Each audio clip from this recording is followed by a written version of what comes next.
आयुष्यभर चालणार?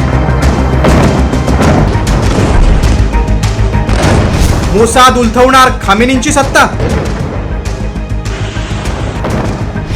मोसादचा secret plan काय?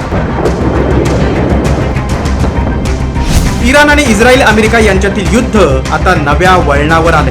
बलाढ्य अमेरिकेसमोर दुबळ्या इराणची राजवट पत्त्याच्या बंगल्यासारखी कोसळेल असं सर्वांनाच वाटत होतं. पण इराणनं आपल्या युद्ध सज्जतेनं इस्रायल आणि अमेरिकेच्या स्वप्नांना धुळीस मिळवलंय.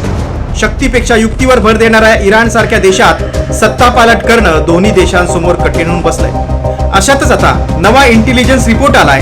या रिपोर्टमध्ये इस्रायलची गुप्तचर यंत्रणा मोसादच्या प्रमुखांनी युद्ध सुरू होण्यापूर्वीच इराणमध्ये एका महिन्यात सत्ता बदल शक्य असल्याचं म्हटलं होतं. मात्र आता इराणमध्ये सत्ता बदलासाठी काही महिने नाही तर जवळपास 1 वर्षापर्यंतचा काळ लागू शकतो.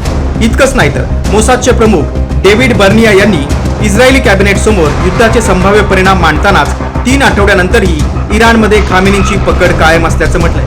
दरम्यान अमेरिकेच्या गुप्तचर प्रमुख तुलसी गबार्ड यांनी देखील इराणमधील खामेनी यांच्या सत्तेसंदर्भात असंच भाष्य केलं होतं. The IC assesses the regime in Iran appears to be intact but largely degraded due to attacks on its leadership and military capabilities, leaving limited options.